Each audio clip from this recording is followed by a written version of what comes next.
Blessed with close to 1300 species of birds, India is a true birder's paradise.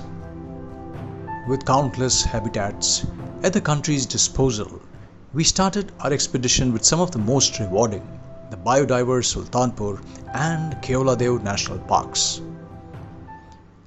These parks are particularly interesting for bird watching as they combine habitats such as wetlands, woodlands, along with grass and scrubland. On a birding trail through these astounding ecoregions, a person has a chance of witnessing up to 300 species of variety of birds including ducks, geese and waders that migrate here from some of the most remote reaches of the Palearctic regions of our planet. To guide us along our journey, we couldn't think of a better person than expert birder Sunil Gaur, who has studied these parks with great curiosity and enthusiasm.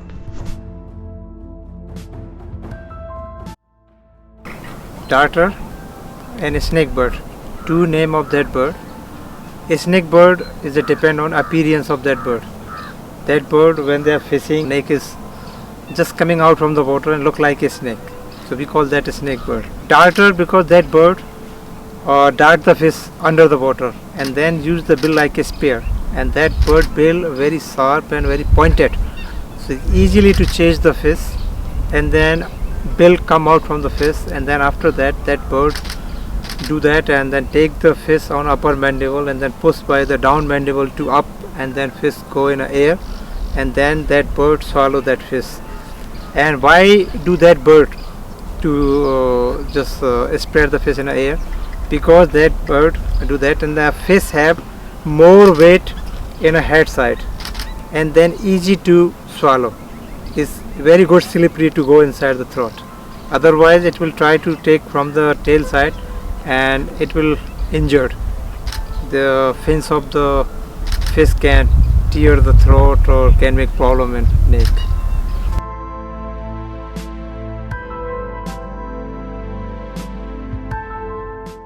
Hi, we're on our way from Bharatpur to Dholpur.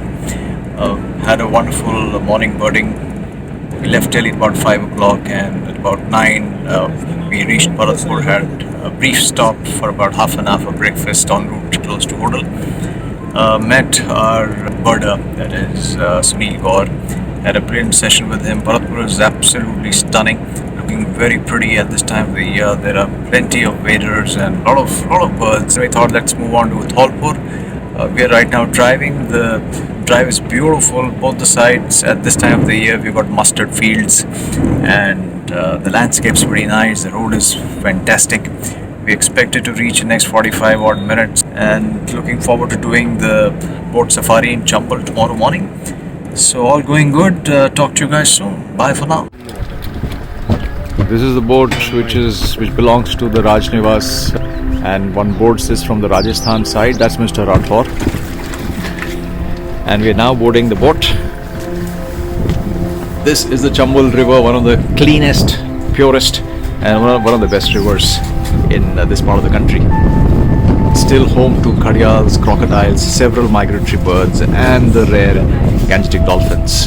So let's hope we get to see some.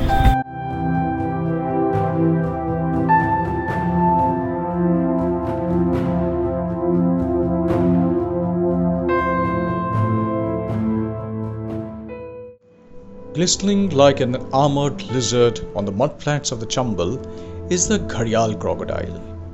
Known to have been around since the prehistoric era, these specialist fish eaters are a true testament to the clean waters that flow here.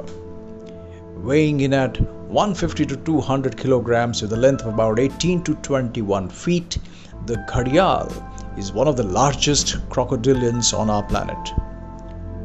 With almost 75% of the population residing here, you get an incredible chance to see their bulbous snouts emerging just above the water as they gracefully skim across the river.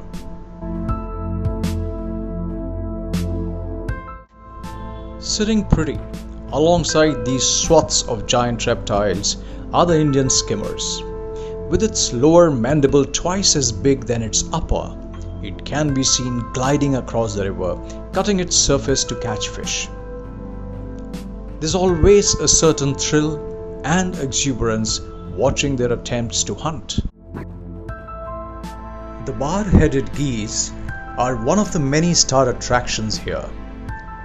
Not only does it exhibit a fine plumage and the distinctive bars on the head where it gets its name from, it is also known for a remarkable feat a few birds have adapted to.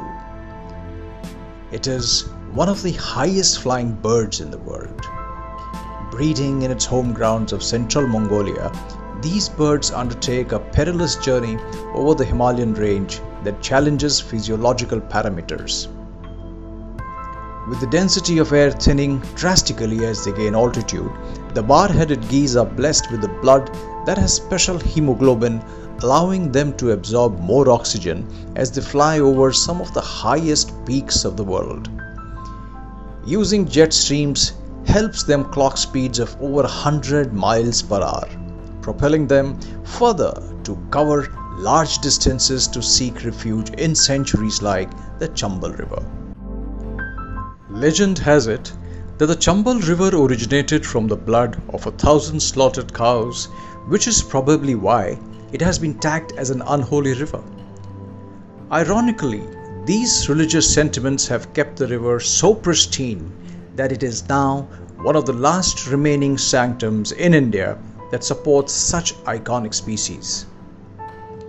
Visiting this river and navigating these waters by boat, gliding across the surface through a labyrinth of ravines, will leave any enthusiast with immense contentment and fulfillment.